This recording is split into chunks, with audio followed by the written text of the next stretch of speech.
오늘 말씀의 제목은 성도에게 있어야 할 슬픔과 기쁨이란 제목으로 말씀을 나누겠습니다.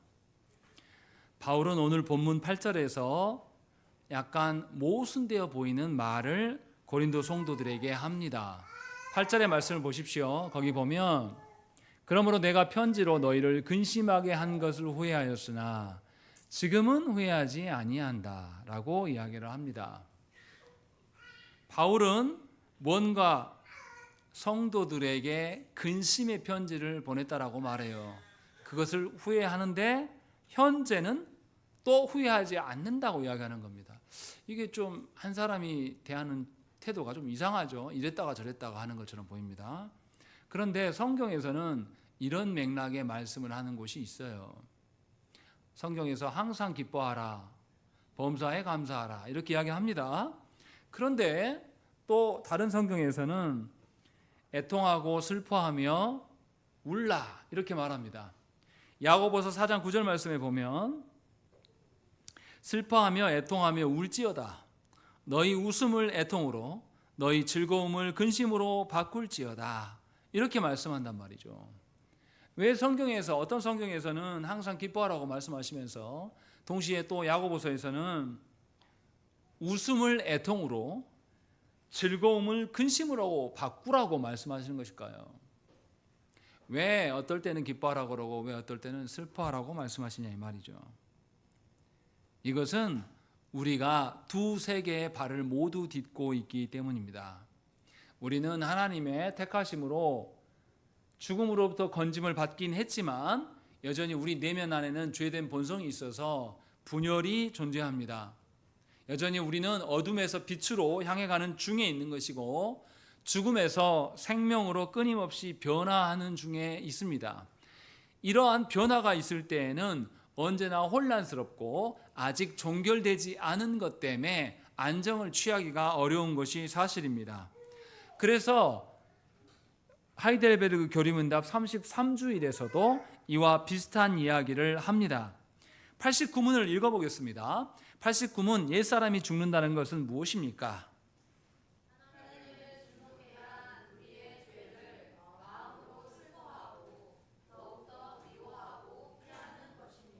예, 하이델베르그 33주일 89문 답에서는 옛사람이 죽는 것을 이야기를 합니다.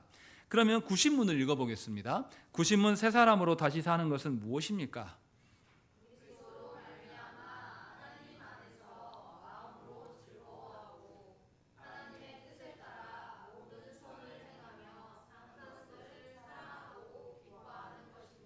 예, 분명하게 한 주일 안에 있는데 옛사람이 죽고 새사람이 사는 이야기를 합니다. 그래서 옛사람이 죽을 때는 우리의 죄된 본성을 보면서 슬퍼하라 라고 이야기를 하고 있고 새사람이 살 때는 그리스도로 말미암아서 우리가 새로운 존재가 되어 하니 그걸로 기뻐하라고 말씀하고 있는 것입니다. 그래서 우리는 죄를 보면서 슬퍼하는 것이고 또 우리의 구원이신 그리스도를 보면서 우리는 기뻐할 수 있다고 말씀합니다. 이처럼 성경은 슬픔과 기쁨을 함께 말씀합니다. 우리는 우리의 죄를 보고 슬퍼함으로 회개할 수 있게 됩니다. 그리고 동시에 그리스도로 인하여서 우리의 죄가 씻어지고 우리의 영생이 주어지는 것을 알기 때문에 그리스도로 인하여서 또한 기뻐하는 삶을 살아갈 수가 있는 것입니다. 그래서 죄인들에게 분명히 두 가지가 다 나타납니다. 회개할 수 있는 경건한 슬픔이 나타나는 것이고 그리스도로 인하여서 구원의 어떠함이 분명하게 나타납니다.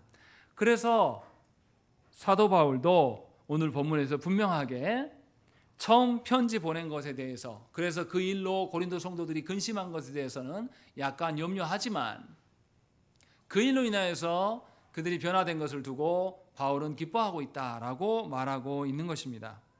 오늘 우리가 말씀을 통해서 보아야 될 것은 순서가 중요합니다. 제일 처음에 기쁨입니까? 슬픔입니까? 슬픔이 먼저입니까? 기쁨이 먼저입니까?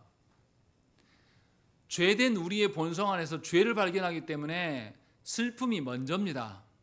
그리고 나서 이 슬픔이 어떤 슬픔인지 의미를 알아야지만 그리스도 안에서 우리에게 베풀어진 구원, 그 구원으로 인한 기쁨의 실체가 무엇인지를 알 수가 있는 것이에요. 이러한 것 아무것도 없이 마냥 기뻐하라고 말하면 우리는 우리 관점으로 우리 마음대로 기쁨의 거리들을 정해버려요.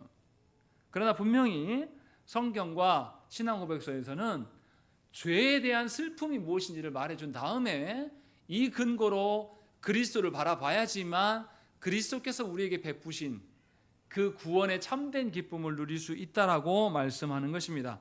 그래서 오늘 우리가 설교를 통해서 보아야 될 것은 주로 성도들에게 있어야 될 그 슬픔이 무엇인지를 확인하려고 하는 것입니다. 그럼 우리가 생각을 해봐야 돼요. 슬퍼하는 것, 눈물을 흘리는 것, 이것을 우리의 원래 본성으로 바라보면 안 됩니다. 어떤 사람들은 천성부터 눈물을 잘 흘리는 분들이 있어요. 또 굉장히 슬퍼함에 익숙한 사람들이 있습니다. 천성이 그래요. 본성이 그래요. 근데 그것을 말하는 게 아닙니다. 더군다나 남성들의 경우에는 우는 경우가 별로 없습니다. 그래서 슬픔을 이야기하면 잘 와닿지가 않을 때가 있어요. 지금 그 방식으로 말하는 게 아닙니다. 바울은 전혀 다른 이야기를 하고 있는 거예요. 하나님께서 우리를 택하셔서 우리 안에 역사하실 때에 제일 처음 우리가 확인할 수 있는 건 뭐냐면 우리의 죄에 대해서 발견하게 되고 이 죄로 인하여서 얼마나 큰 일이 일어나는가를 깨닫게 됩니다. 그냥 죄만 발견했다고 해서 모두가 슬퍼하는 것은 사실 아니에요. 죄를 발견하고도 그 죄와 버무러져서 어울려져서 살아가는 사람도 있습니다. 중요한 것은 그 죄로 인하여서 우리 안에 어떠한 일이 이루어지는가, 그 우리의 죄로 인하여서 어떠한 일들이 벌어지고 있는가를 알아야지만 슬퍼할 수가 있다는 것입니다. 우리가 첫 번째로 죄로 인하여서 생각해야 될 바는 무엇이냐면 세상 모든 사람처럼 구원받은 우리도 창조주 하나님께 반역한 피조물이라는 사실입니다. 우리도 똑같이 죄인이었다는 것이에요. 그런 반역자였는데 하나님께서 그 수많은 사람들 중에서 우리만 건지셨어요. 그냥 건지신 것이 아니라 반역자였고 하나님에 대한 대적하는 무리였는데 그러한 본성이 여전히 남아있는데 우리를 하나님의 자녀로 여겨주셔서 우리가 하나님을 향하여서 아버지라고 부를 수 있게 된 것입니다. 또한 우리가 하나님의 자녀가 되어서 자녀로서의 모든 권리를 부여받았습니다. 이러한 모든 은총은 우리가 무엇을 했기 때문이 아니라 아버지께서 당신의 하나밖에 없는 아드님을 거부하심으로 말미암아 외면하심으로 말미암아 우리에게 주어진 것입니다. 그러면 우리가 하나님께서 죄로부터 우리를 건지셨는데 우리가 다시금 그 죄의 구렁텅이로 들어가는 것, 우리가 범죄하는 것은 아주 끔찍한 일이 됩니다. 성부께서 우리를 죄로부터 건지기 위하여서 당신의 아드님까지 희생하셨는데 우리가 그것을 간과하고 다시금 죄된 삶을 살아간다면 우리는 하나님 앞에서 세상 사람들보다 더 하나님을 슬프게 하는 자들입니다. 그렇지 않겠습니까? 제 아내도 보면 자녀들의 건강을 위하여서 열심히 음식을 준비하고 갖다 놓을 때가 있어요. 그런데 애들이 안 먹어요. 그러면 아내가 슬퍼하면서도 동시에 사람인지라 약간 분노가 차오르더라고요. 저를 위해서도 뭔가를 막 해줬는데 제가 몸이 안 좋아서 안 먹겠다라고 이야기하면 화를 버럭 내더라고요. 이해가 돼요. 사랑하니까 더 챙겨주려고 하는 것. 하나님께서 우리를 죄로부터 우리 안에 있는 죄를 싹 뽑아내시기 위하여서 당신의 아드님까지 희생하셨는데 우리가 다시 그 하나님의 심정을 잊지 않고 다시 죄된 길로 걸어가서 범죄하게 되면 누구보다도 슬프신 분이 하나님입니다. 이게 첫 번째 문제예요. 우리의 범죄함은 성부 하나님을 괴롭게 하는 겁니다. 두 번째로 우리는 날마다 수없이 많은 죄를 짓습니다. 오전에도 설교했지만 우리는 행함으로 짓는 게 아니라 말로 생각으로 범죄하는 것이 훨씬 커요. 문제는 뭐냐면 우리가 범죄하는 것은 우리가 하나님께서 우리의 범죄할 것을 아시고 우리에게 하나님의 어떠하심을 반영해서 기록으로 남겨주신 율법의 말씀을 우리에게 주셨습니다. 그런데 우리가 그 율법의 말씀을 어길 때에 하나님의 어떠하심을 완전히 부정하는 꼴이 된다는 것입니다. 그래서 우리의 범죄는 하나님의 성품을 부정하는 방식으로 되는 겁니다. 이것이 두 번째 문제예요. 그리고 세 번째, 우리는 누구한테 죄를 지는 거냐면 만물의 창조주이시며 심판주이신 하나님께 범죄하는 것입니다. 다른 누군가한테 하는 게 아니에요. 그래서 우리의 범죄는 하나님을 거절하는 것입니다.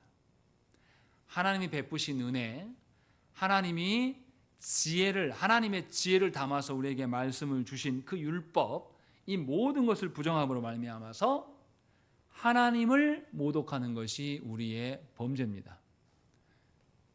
세 가지를 다시 정리하면 하나님을 슬퍼하게 하는 것이고, 하나님께서 주신 것들을 부정하는 것이고, 하나님의 성품이 담겨져 있는 모든 하나님의 성품을 외면하고 부정하는 것이 우리의 범죄의 행태라는 거죠. 다시 말하면 저와 여러분들의 범죄로 인하여서 하나님이 부정당하는 일이 벌어지는 것입니다.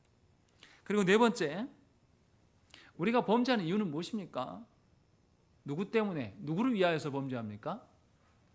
나 자신, 나의 영광 때문에 범죄합니다. 그래서 우리는 항상 죄의 달콤함을 잘 알아요. 그래서 범죄함으로 인하여서 우리 자신의 명예를 높입니다. 중요한 것은 여기서 끝나지 않습니다. 우리가 우리 자신을 높이고 우리 뜻대로 하려고 해서 범죄하게 되면 그 죄로 인하여서 영광을 누리는 존재가 있습니다. 누굽니까? 사탄입니다.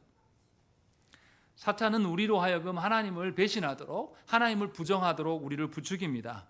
그리고 우리가 사탄의 꼬임에 넘어가서 범죄를 할 때마다 기뻐하고 즐거워하는 겁니다. 왜냐하면 우리의 삶 전체가, 우리의 존재 자체가 하나님을 대적하고 하나님이 만드신 피조세계를 부정하고 있기 때문에 사탄은 즐거워할 수밖에 없다는 것입니다.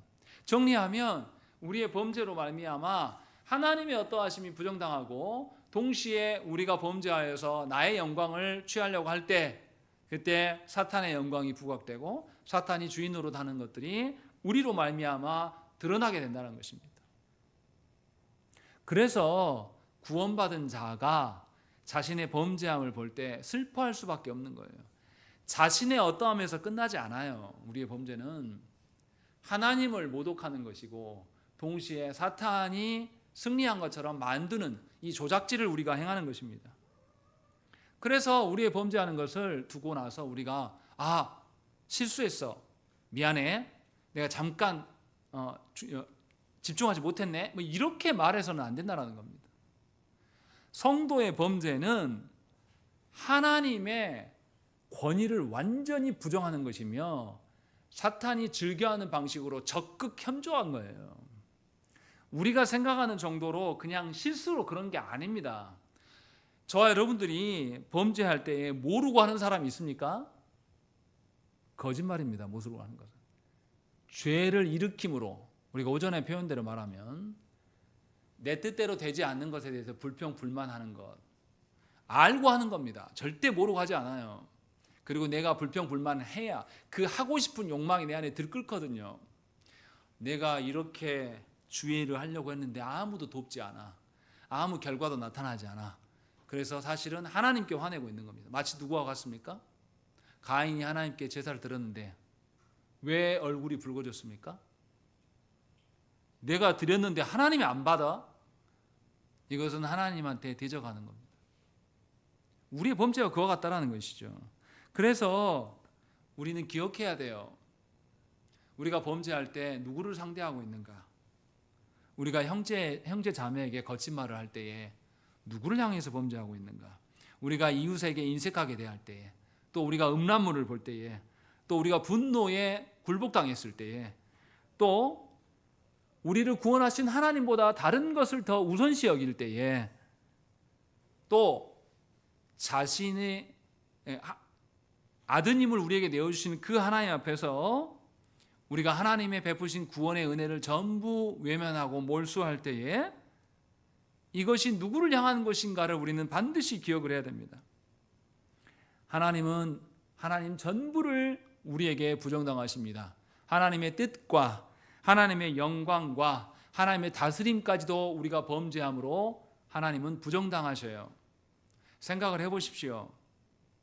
여러분들이 여러분들이 배 아파서 나와서 아직 사람 구실도 못하는 햇병아리 같은 여러분들의 젖먹이들이 여러분들의 부모로서의 하는 일을 보면서 조롱하면서 괄시한다고 생각을 해보세요. 우리 그러지 않습니까? 머리가 좀 커지면 뭐라고 말합니까? 부모한테? 부모가 자신을 키워온 방식을 우리가 존중합니까? 존중하지 않아요. 그래서 내가 애를 낳고 나면 내 애를 키우는 방식을 내 친정 엄마가 하는 방식 그대로 우리가 딸이 용인합니까? 용인하지 않아요. 시어머니도 내 남편을 키운 사람인데도 그 어머니들의 키운 방식을 용인하지 않아요. 어머니 그렇게 하면 안 돼요. 어머니 그거 먹이지 마세요. 이거 사실은 어머니의 양육 방식을 전면 부인하는 거거든요. 근데 그렇게 하는 게 옳다고 생각을 해요, 우리는. 그리고 우리 시대에 그것을 서로 도모합니다. 저는 맘카페가 아주 몹쓸 카페라고 생각을 합니다. 아주 엉터리 같은 수준 낮은 이야기들을 자기들끼리 막 의논합니다. 그리고 나서 그것이 마치 진리인 양 말하면서 거기에서 토의된 자기들끼리 합의된 이기적인 생각을 가지고 학교나 가정이나 모든 것을 다 끌고 가서 모든 질서를 파괴하는 거거든요. 아주 악한 거예요. 범죄가 이와 같습니다. 하나님의 온전한 법도를 부정하는 겁니다. 그래서 시편 저자는 이렇게 말해요. 시편 119편 136절 말씀에 그들이 주의 법을 지키지 아니하므로 내 눈물이 시냇물같이 흐르는도다 이렇게 말씀합니다. 시편 기자는 주의 법을 지키지 않는 자를 보면서 슬픔과 비참을 드러내고 있는 것입니다. 우리는 우리의 범죄를 보면서 우리의 비참함을 발견해야 돼요. 이러한 죄에 휩싸여서 여전히 비참 가운데 있는 것을 알아차리는 자만이 우리의 옛사람, 죄된 본성을 십자가에 못 박을 수 있게 됩니다. 그래서 89문에서 뭐라고 말합니까? 하나님을 진노케 한 우리의 죄를 마음으로 슬퍼한다라고 이야기해요.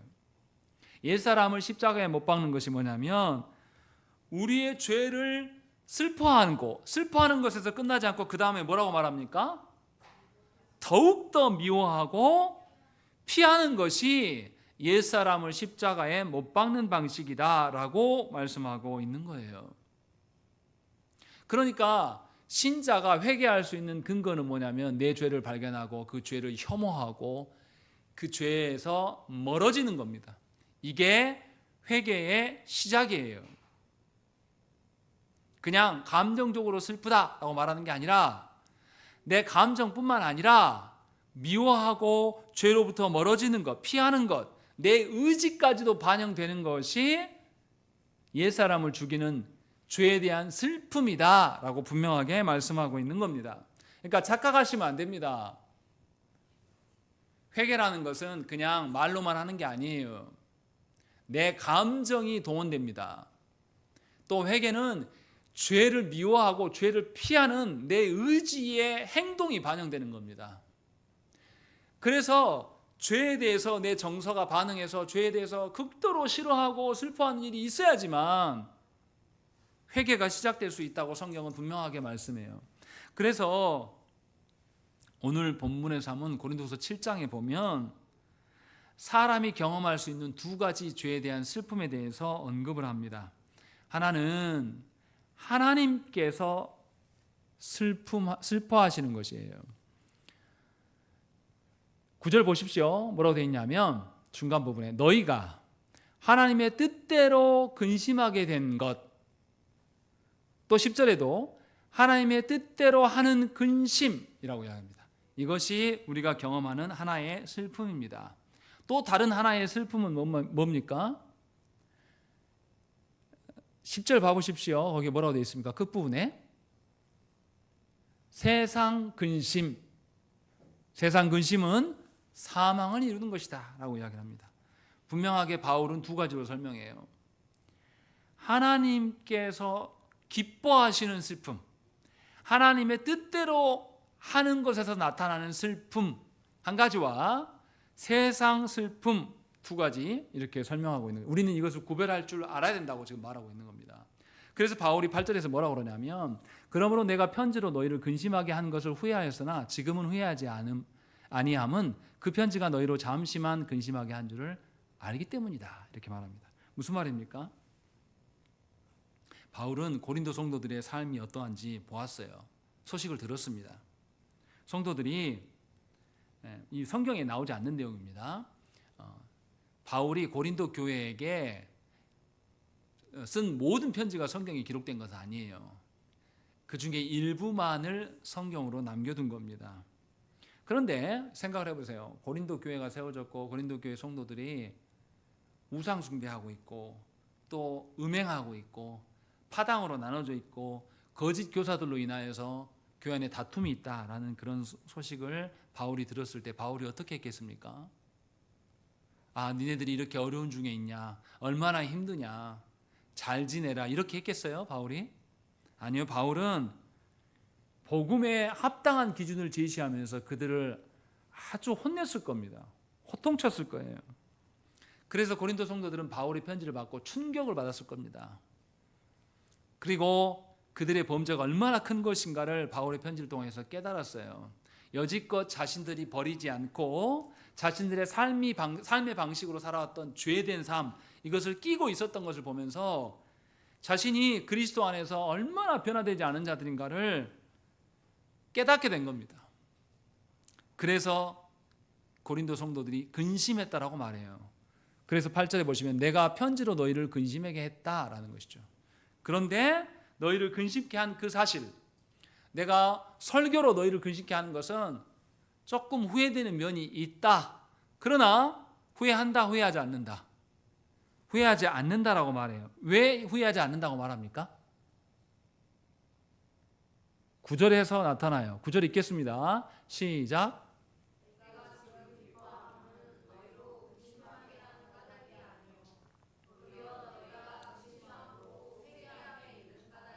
예, 분명하게 고린도 성도들이 근심했는데 그 근심이 잠시 동안의 근심이었다. 8절에서 이렇게 말하고 그 잠시 동안의 근심 이후에 고린도 성도들이 회개하게 되었다.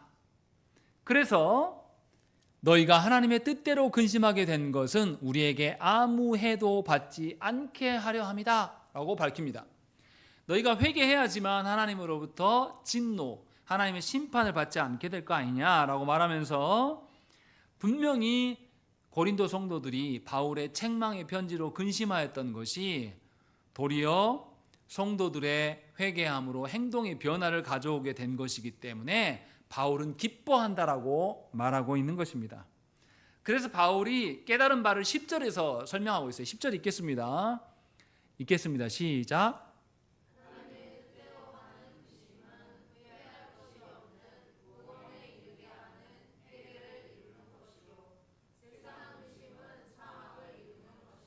바울은 두 가지를 구별하라고 말합니다. 세상적 슬픔은 무엇인지 정확히 밝히지 않지만 세상적 슬픔은 반드시 뭘 가져온다? 사망을 낳게 될 것이다. 그래서 아무런 유익이 없고 도리어 큰 해를 가져온다는 것입니다. 세상적 슬픔이라는 것이 무엇입니까? 내가 늙고 이룬 것이 없고 내가 가진 것이 없고 내 자녀들은 바빠서 날 곁을 다 떠나가고 내가 너무 외롭고 건강이 좋지 않고 나에겐 친구가 없고 이런 것들이 세상의 슬픔이에요. 우리는 다 이 슬픔에 젖어 있습니다. 늘 이런 걱정하면서 괴로워해요. 벌어지지도 않는 일을 끄집어 와서 슬퍼하는 경우가 있습니다. 그런데 이러한 슬픔은 뭘 가져온다고요? 사망을 가져올 뿐이다. 아무런 유익이 없다. 분명하게 말씀합니다.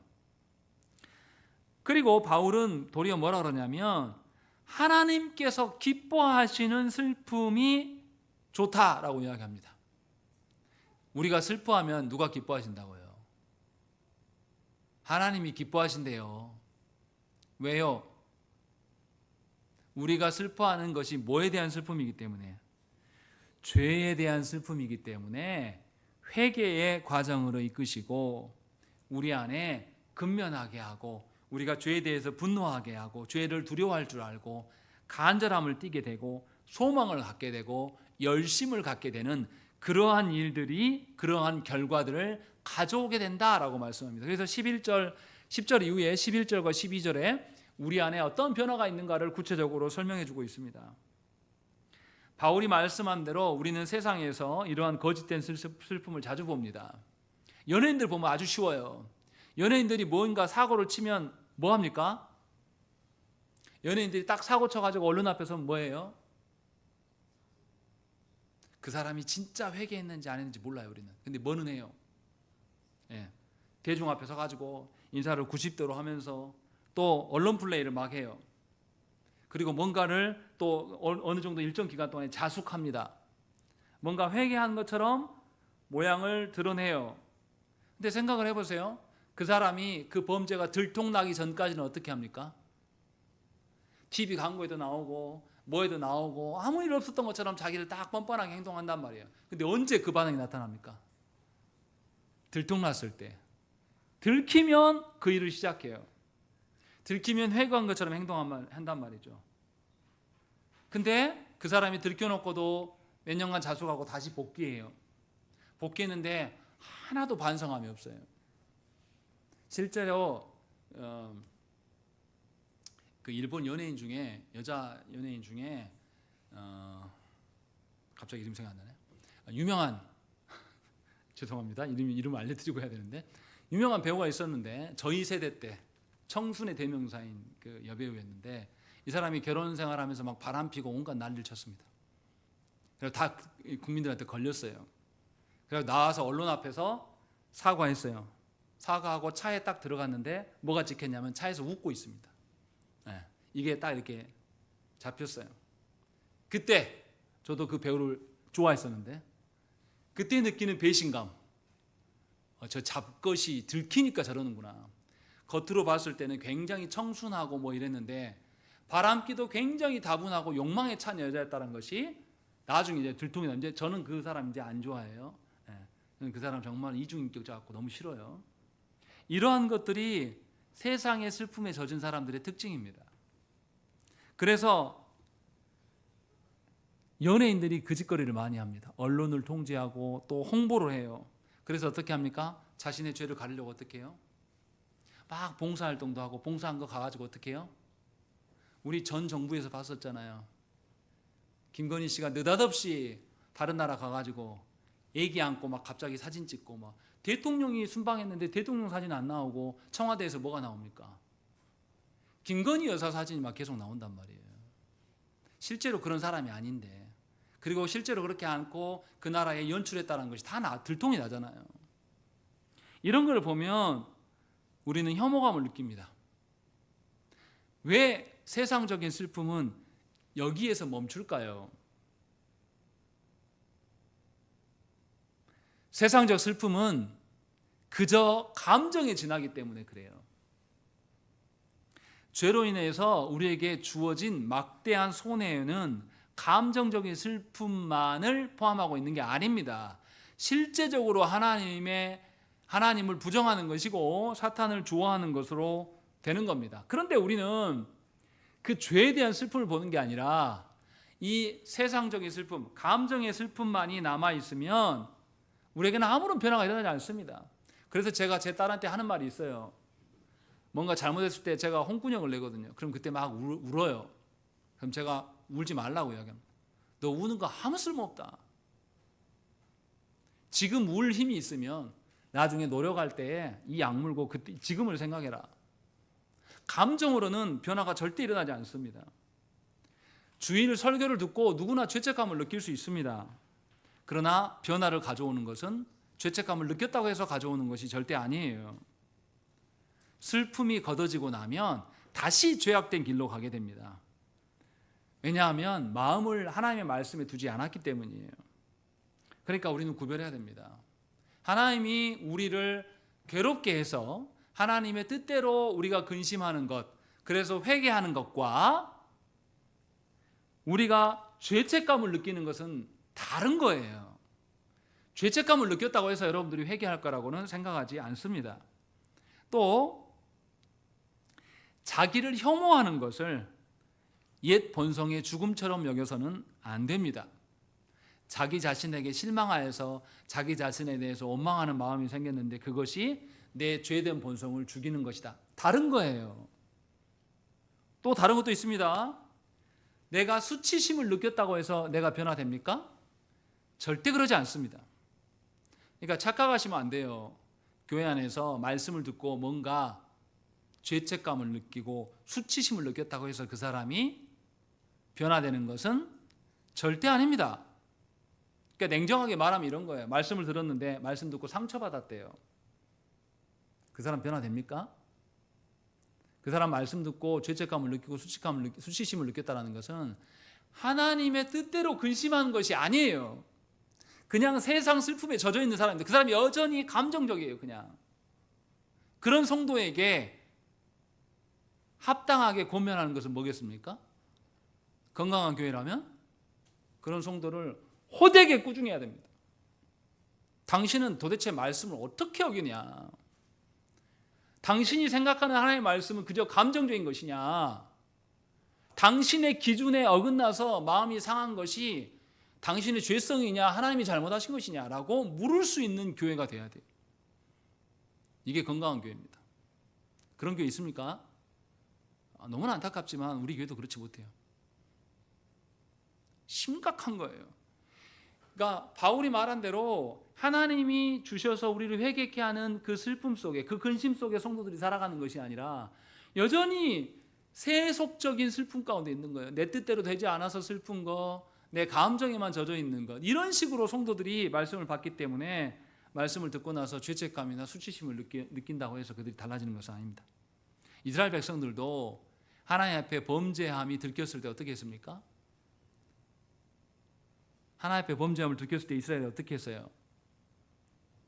옷부터 달라졌잖아요. 뭐 어떻게 했습니까? 옷을 찢거나 아니면 굵은 베옷을 입고 죄를 뒤집어 쓰고 막 울었어요. 근데 그렇게 한다고 해서 그들이 회개했습니까? 하나님 그것에 대해서 증오하셨습니다. 회개도 하지 않을 거면서 온갖 감정을 유발하는 것들만 한단 말이죠. 그러니까 착각하시면 안 돼요. 여러분들 말씀 듣고 여러분들의 감정이 뭔가 터치가 됐다고 해서 여러분들이 달라진 게 절대 아닙니다. 그러니까 저도 예전에 설교할 때는 설교를 듣고 막 울면 은혜 받았는가 보다 이렇게 착각했습니다. 근데요, 그렇게 울었던 분이 제 욕을 막 하고 다니는 걸 저는 여러 번 경험했습니다. 그래서 이제는 속지 않아요. 예배 시간에 말씀을 듣고 뭔가 감정을 느꼈다고 해서 그 사람이 달라질 거라고 기대하지 않습니다. 하나님께서 말씀하시는 것은 감정만이 아니라 우리의 감정은 물론이거니와 우리의 의지까지도 발동하게 하시는 슬픔이에요. 분명하게 그래서 우리는 구별할 수 있어야 됩니다. 죄 앞에서 우리는 겸손한 척 할 수 있습니다. 죄를 짓고도 우리는 기도할 때마다 하나님께 용서를 구할 수도 있어요. 주일마다 예배당에 나와서 매우 엄숙한 표정을 지으면서 설교를 들을 수 있습니다. 그러나 그렇다고 해서 우리가 변화되는 것은 절대 아닙니다. 분명하게 성경에서 말씀하는 하나님의 뜻대로 하는 근심이 우리 안에 있어야 돼요. 내가 하나님의 뜻대로 살아가는 자들인가? 내가 하나님의 뜻이 아니라 사탄이 기뻐하는 일을 하고 있구나. 나는 왜 이렇게 하나님께서 은혜를 베푸시는데도 여전히 아버지의 뜻을 거슬리고 살아갈까? 라고 하면서 진정으로 내 감정과 의지까지도 발동되어서 나를 부정하고 부인할 수 있는 방식으로 주 앞에 서야 된다는 것입니다. 이러한 변화는 하나님께서 도우실 때만 가능한 거예요. 그래서 우리는 회개한 뒤에 반드시 기도합니다. 기도하지 않는 사람은 변화되지 않아요. 기도할 줄 모르는 신자는 달라지지 않습니다. 늘 그 자리에서 맴돌아요. 그러니 여러분들이 깊이 생각해야 돼요. 수요 기도회 때 와서 내가 얼마나 진심으로 하나님께 기도하는가. 내가 수요 기도회에 꼭 그 방편을 통하지 않고도 내가 하나님의 도우심을 얼마나 바라는 자인가. 하나님의 뜻대로 하기 위해서 내가 얼마나 소망하는가 라는 것을 우리가 생각을 해야 됩니다. 하나님은 의로우신 분이기 때문에 우리를 반드시 바른 길로 인도하시는 하나님입니다. 우리의 범죄함에도 불구하고 우리처럼 그냥 방치하면서 그냥 덮어주는 하나님이 절대 아니에요. 하나님은 우리의 변화를 시작하기 위해서 우리에게 근심을 주시는 분입니다. 그 근심을 주는 것에 대해서 슬퍼하지 마십시오. 하나님께서 우리를 하나님의 뜻대로 행하기 위해서 주시는 그 근심 앞에서 우리는 감사할 줄 알아야 돼요. 하나님이 나의 더러운 부분을 도려내고 이제 변화를 시작하시려고 이렇게 하시나 보다라고 생각해야 한다는 것이죠. 자, 그러면 성도들에게 이러한 회개의 슬픔이 가져오는 효과가 무엇일까요? 성도에게 어떠한 변화를 하나님께서 주실까요? 바울은 책망의 편지를 고린도 성도들에게 했어요. 그리고 고린도 성도들은 이러한 슬픔 가운데 있었습니다. 이러한 슬픔은 경건한 슬픔입니다. 그래서 바울은 11절에 어떠한 변화가 있는지를 설명합니다. 우리 한번 읽어보겠습니다. 천천히 읽겠습니다. 11절 시작.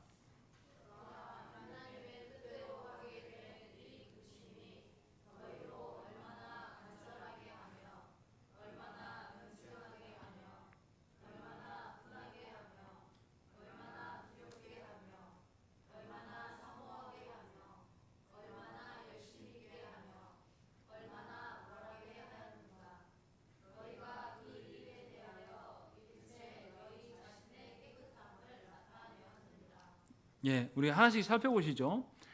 하나님께서 뜻대로 근심하게 했는데 이것으로 인하여서 너희가 얼마나 간절해졌는가라는 거죠. 이것은 부지런함이라고 할 수도 있죠. 근면함이라고 말할 수도 있습니다. 고린도 성도들은 하나님이 주시는 슬픔 때문에 매우 간절해졌습니다. 우리가 변하지 않는 자들이구나. 우리가 하나님 앞에서 변화되어야 될 그런 대상들이구나라는 것을 심각하게 받아들인 거예요. 그래서 그들은 자신의 잘못을 바로잡기 위해서 자신의 모든 일을 기꺼이 하려고 했습니다. 다시 말하면 성도의 성실함은 하나님이 주시는 회개를 촉구하는 근심에서부터 오는 겁니다. 하나님의 뜻대로 행하지 못하는 자기 자신을 발견하면서 성도는 성실함과 신실함을 갖춰가는 것이에요. 그래서 고린도 성도들은 바울의 말을 듣고 나서 겸손하게 서로를 용서했고 교회는 또 징계를 시행했습니다. 진심으로 또 하나님의 뜻대로 교회뿐만 아니라 세상을 바꾸기를 원하는 마음들이 생겨난 것입니다. 이것이 바울이 첫 번째 언급하는 겁니다. 우리 어떻습니까? 우리는 너무도 쉽게 죄에 익숙해집니다. 그리고 시간이 지나면 우리가 죄 짓는 것을 우리의 삶의 일부로 여깁니다. 저 어렸을 때 주일날 돈 쓰는 것에 대해서 굉장히 조심했습니다. 근데 지금은 하나도 거리끼지 않아요. 주일날 어디 놀러 다니는 것에 대해서 굉장히 어른들이 뭐라고 했습니다. 예배 드리고 나면 집에서 쉬든지 아니면 전도를 하든지 교회 안에서 머물러라 이렇게 권면했어요. 그러면 중고등부 청년들도 다 교회에 머물러 있었습니다. 집에 안 가요. 근데 우리 시대는 어떻습니까? 주일날 쉬는 게 너무 당연해요. 놀러도 다닙니다. 그냥 이렇게 하는 거. 제가 무슨 말 하려고 하는 겁니까? 우리가 죄에 한번 빠지면 너무나 쉽게 생각 없이 거기에 안주하고 당연한 것으로 여기는 경향이 매우 큽니다. 그래서 하나님을 찾지 않아요. 분명하게 하나님께서 우리에게 근심할 때 우리는 그 근심을 가지고 하나님께 나아가야 됩니다. 세상의 방식으로 풀려고 하면 안 돼요.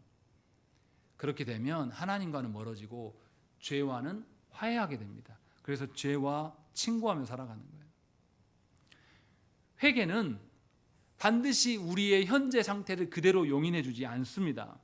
현상 유지하는 것이 회개가 아닙니다. 우리는 회개하는 자라면 그리스도의 수준으로 우리 자신을 바꿔가는 거예요. 그리스도의 수준으로 우리의 삶을 소망하게 하는 것입니다. 더 나아지기를, 더 강해지기를, 더 행동하기를, 더 성장하기를 소망하는 것이 회개의 모습입니다. 또 바울은 고린도 성도들에게 깨끗해진 것이 어떤 것에서 온 거냐라고 말씀합니다. 고린도 성도들은 죄인으로 알려진 대신에 자신들의 명예를 회복하고 싶어 했습니다. 그래서 더 이상 부도덕한 삶, 분열하는 것, 거짓 가르침을 용납하는 교회로 불리고 싶지 않았어요. 그래서 고린도 교회는 바울이 고린도전서에서 말한 것을 고린도후서에 가서는 실행하였다라는 기록들이 나타납니다. 징계도 했겠죠. 이 일을 멈추지 않습니다. 그래서 교회가 교회답게 하기는 하나님께서 말씀하시는 교회다움으로 새로워지기를 소망했습니다. 물론 우리가 남들에게 어떻게 비춰질까 거기에 그 평판에 매달리는 것은 위험합니다. 그런데 우리가 하나님께 평판을 어떻게 듣는가는 굉장히 중요한 일이 됩니다. 바울은 하나님의 평판이 달라지는 것은 우리의 회개의 열매라고 분명히 말씀합니다. 우리 스스로 깨끗하게 하는 것이 아니라 하나님께서 은혜 베푸심으로 말미암아 가능하는 것이에요. 그래서 하나님과 동행하는 사람은 하나님과 친밀하게 행동하는 것이고 하나님의 성품, 하나님의 거룩을 닮아가게 되어 있습니다. 그러나 세상 사람들은 하나님 몰라요. 누구를 보면서 하나님을 알겠습니까? 교회된 우리의 변화, 교회된 우리의 하나님과의 친밀함을 통해서 하나님을 보게 되는 것이죠. 그래서 이러한 변화가 있는 것입니다. 또 바울은 특이한 이야기를 합니다. 간절하게, 변증하게, 그 다음에 뭐라고 되어 있습니까? 11절 말씀에 간절하게 되었고 변증하게 되었고 분하게 되었는가라는 것입니다. 고린도 성도들은 자신들이 얼마나 악한 자들이었는지, 얼마나 범죄한 자들인지를 생각하면서 자기 자신에 대한 큰 분노를 갖게 됩니다.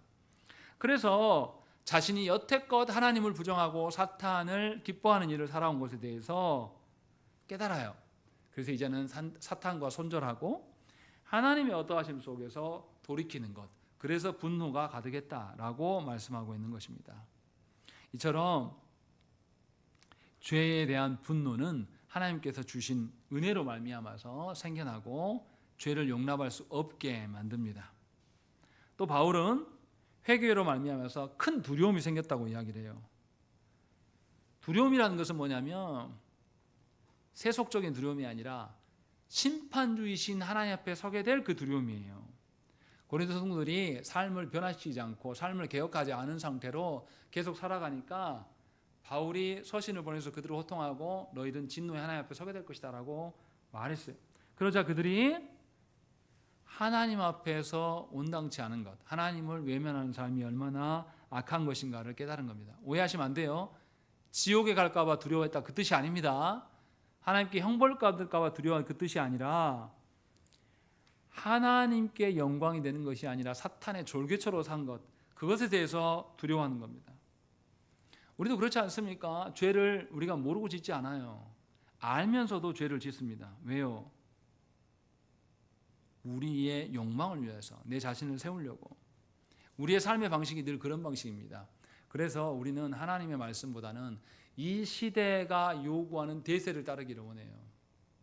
그래서 그 방식에 우리는 능숙합니다. 그러나 바울은 분명하게 이야기해요. 경각심을 갖고 하나님을 뜻을 행하고자 하는 간절한 소망으로 살아가야 될 것들을 권면하고 있습니다. 그냥 악을 없애는 것이 그걸 우리가 끝나는 게 아니라 악을 버리는 대신에 하나님을 추구함, 하나님의 뜻대로 살아가는 것, 하나님께서 세워주신 그 질서로 말미암아 우리가 개편되는 것, 이것을 앙망하게 되는 것을 말하고 있습니다. 그래서 간절한 소망도 있게 된다라고 바울은 이야기를 합니다.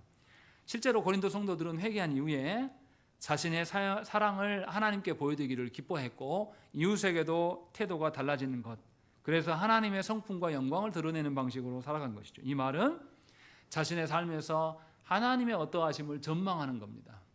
이런 것을 바울이 소망이라고 말하고 있는 것이에요. 그래서 의지의 열심을 내는 것, 하나님이 그러하시기 때문에 내가 행하는 것. 그래서 12절에 뭐라고 합니까? 12절에 읽겠습니다. 시작.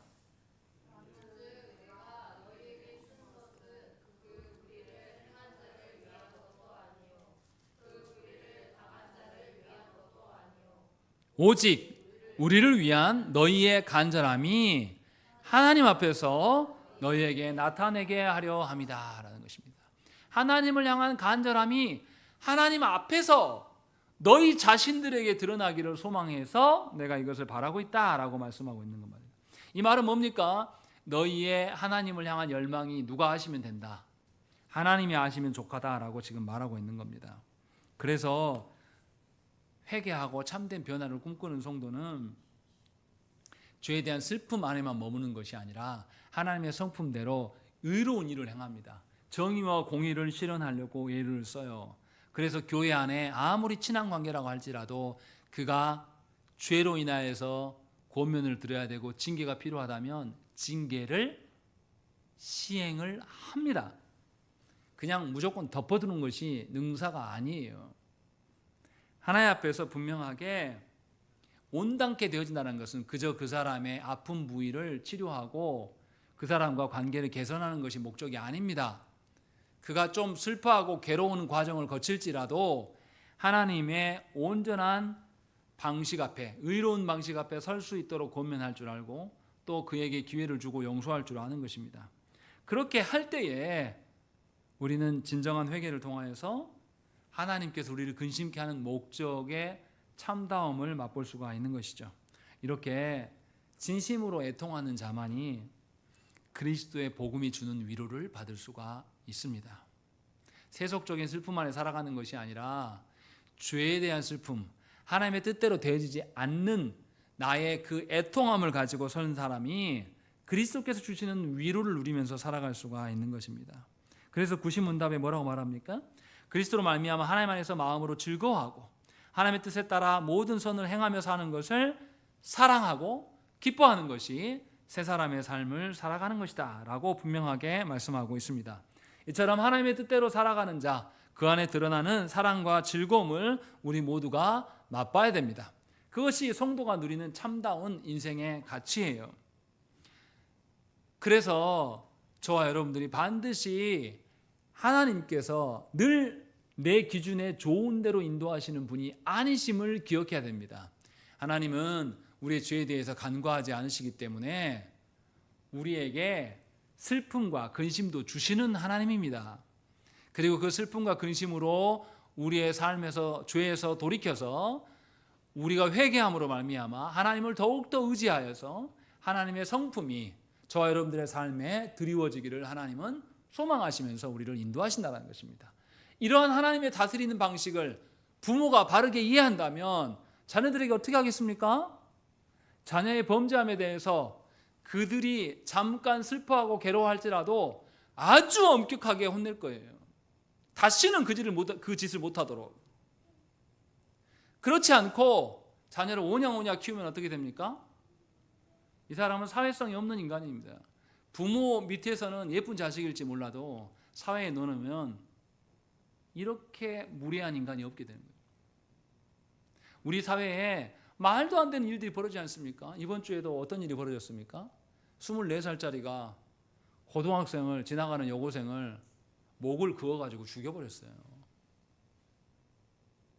그런 몰상식한 인간이 이 사회에서 왜 나옵니까? 교육을 제대로 못 받았기 때문이에요. 왜 이런 인간들이 자꾸 나옵니까? 먼저 된 우리들이 이 사회에 하나님 앞에서 회개하는 모습, 죄에 대한 슬퍼한 모습을 교회가 보이지 않았기 때문이에요. 저와 여러분들이 달라지지 않기 때문입니다. 하나님은 우리로 말미암아 하나님 나라의 질서와 하나님의 어떠하심을 이 땅 가운데 보이라고 말씀했어요. 그런데 우리가 살고 있는 이 땅에서 묻지마 범죄가 벌어지고 있는 겁니다.